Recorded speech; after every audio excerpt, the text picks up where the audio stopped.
Hello दोस्तों, मैं भंवर सिंह और आप सभी का मेरे सुरतरंग चैनल पर स्वागत है।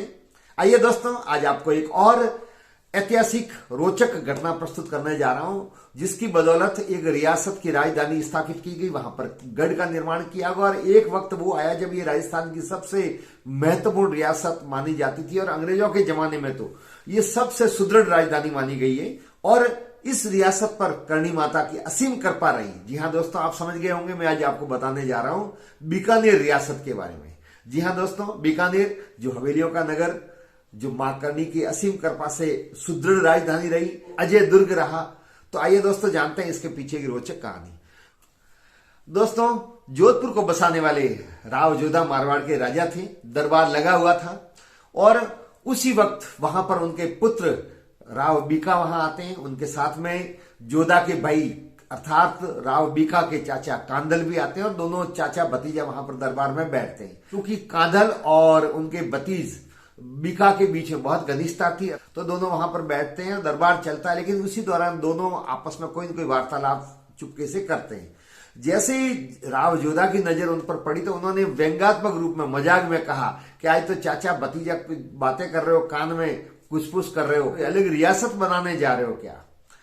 तो दोस्तों उसी समय बीका जी ने जवाब दिया कि पिताश्री आपकी आज्ञा होगी तो ये भी संभव है।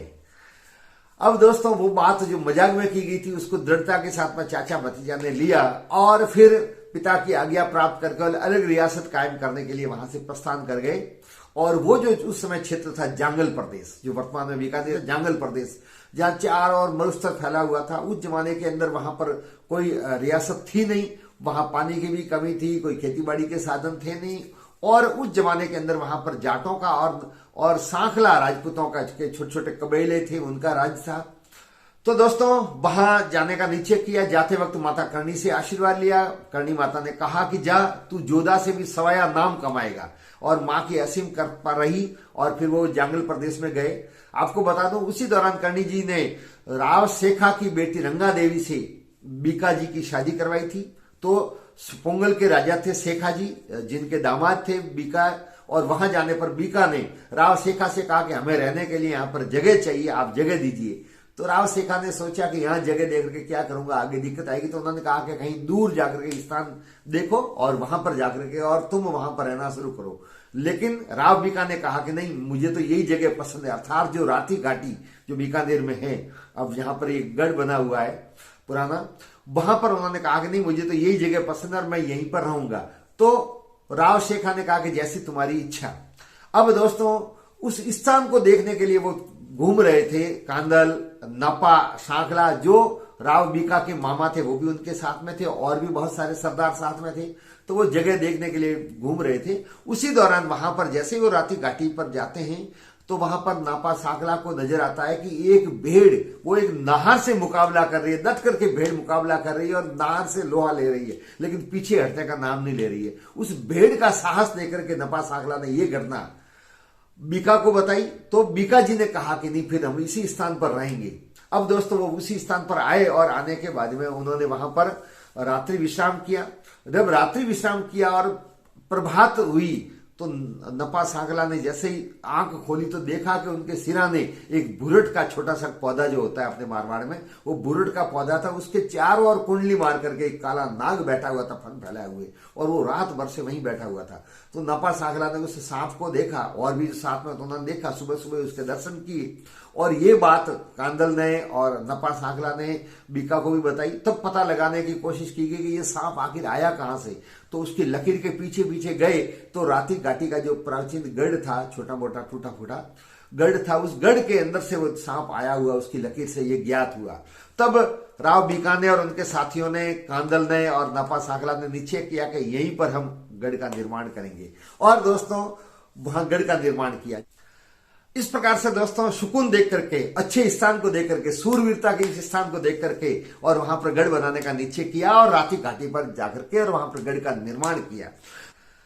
जब यह समाचार केलन भाटी को मिला कि वहां पर बीका गढ़ का निर्माण कर रहा है और स्थायी रूप से यहां पर अपनी राजधानी बसा रहा है, निवास स्थान बना रहा है, या तो केलन भाटी एक कटक लेकर के, फौज लेकर के और वहां पर जा पहुंचा। हालांकि राव बीका के पास तो उस समय कोई ज्यादा फौज थी नहीं, लेकिन जैसे ही केलन भाटी के फौज सहित वहां आने का समाचार मिला तो बीका ने कहा नापा सांकला अपने मामा से कि अब क्या करें, अपने पास में तो फौज भी नहीं है और वो केलन भाटी लड़ाई करने के लिए आ रहा है, हमें एक बार इस स्थान को छोड़ देना चाहिए। तो नापा सांकला ने कहा कि नहीं, हमारे पर करणी माता का आशीर्वाद है और हमें सुकून अच्छे हुए हैं और निश्चित तौर पर मुझे यकीन है कि जीत हमारी होगी। तो बीका ने कहा कि जीत कैसे हमारी हो सकती है, हमारे पास में तो फौज भी इतनी है नहीं है। बोले माँ का आशीर्वाद है और सुकून जो बता रहे हैं उससे जाहिर हो रहा है, उससे मुझे पता लग रहा है कि जीत हमारी होगी, हमें डट के मुकाबला करना चाहिए। दोस्तों ऐसा ही हुआ, बहुत बड़ी फौज थी केलन भाटी की, लेकिन बीका की छोटी सी फौज ने जिस प्रकार से दृढ़ता के साथ में मुकाबला किया, साहस के साथ में लड़े कि आखिर में केलन भाटी की पराजय हुई और वो वहां पर मारे गए। बाकी बचे कुचे सैनिक वहां से भाग गए और से इस नींव की स्थापना की। दोस्तों सबसे पहले जब बीका यहां पर आए थे तो कोडम देसर जो स्थान है वहां पर उन्होंने निवास स्थान बनाया था और ये साल था 1525।